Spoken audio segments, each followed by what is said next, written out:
नमस्कार, दृष्टि आईएएस के टू द पॉइंट प्रोग्राम में आपका स्वागत है। आज हम बात करेंगे सुर्खियों में मानव वन्यजीव संघर्ष पर WWF और UNEP की रिपोर्ट के बारे में। सबसे पहले जान लेते हैं कि यह चर्चा में क्यों है। हाल ही में WWF यानी world wild fund for nature और UNEP यानी यूनाइटेड नेशंस एनवायरनमेंट प्रोग्राम ने मानव वन्यजीव संघर्ष पर एक रिपोर्ट जारी की। इस रिपोर्ट का title a future for all, the need for human wild life coexistence है। 27 देशों के 40 संगठनों के 155 विशेषज्ञों के योगदान से यह रिपोर्ट तैयार की गई है। अब जान लेते हैं रिपोर्ट की मुख्य बातों के बारे में। मानव वन्यजीव संघर्ष कुछ प्रजातियों के अस्तित्व के लिए मुख्य खतरों में से एक है। भारत मानव वन्यजीव संघर्ष की बढ़ती चुनौती का सामना कर रहा है। भारत में इस संघर्ष के बढ़ने का मुख्य कारण विकास गतिविधियां एवं बढ़ती हुई जनसंख्या के लिए अधिक भूमि की डिमांड है। दरअसल जंगलों के कटने की वजह से वन्यजीव अपने भोजन की तलाश में बाहर निकल जाते हैं, जिसके चलते लोगों और वन्यजीवों के बीच संघर्ष हो जाता है। इस रिपोर्ट के मुताबिक भारत के 35% बाघ क्षेत्र संरक्षित क्षेत्रों से बाहर हैं। भारत के बाघों के अलावा अफ्रीकी शेरों के 40% क्षेत्र और अफ्रीकी एवं एशियाई हाथियों के 70% क्षेत्र संरक्षित क्षेत्र से बाहर हैं।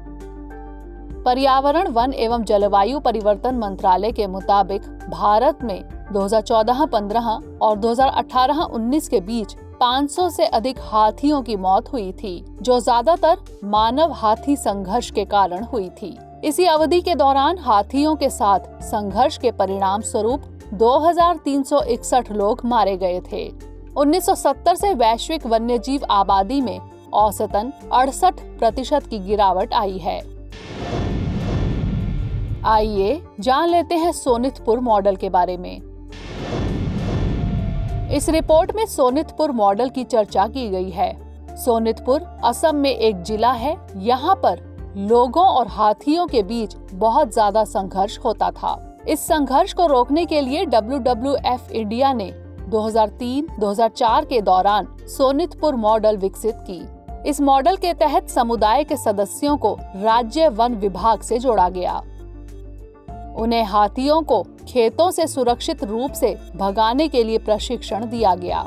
WWF इंडिया ने हाथियों से फसलों को बचाने के लिए एक कम लागत वाली गैर घातक बिजली की बाड़ भी विकसित की थी। इस मॉडल को अपनाने से न केवल फसल का नुकसान रुका, बल्कि मानव हाथी संघर्ष की घटनाओं में भी कमी आई।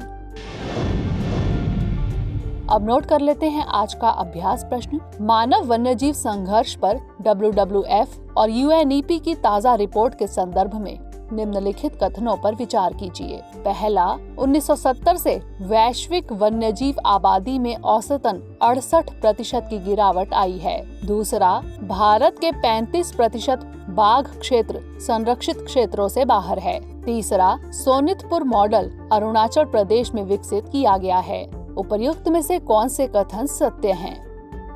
A केवल 1 और 2, B केवल 2 और 3, C केवल 1 और 3 या फिर D उपर्युक्त सभी। इसका उत्तर हमें कमेंट सेक्शन में जरूर भेजिएगा। अगले सेशन में किसी नए टॉपिक के साथ मिलेंगे। तब तक के लिए धन्यवाद।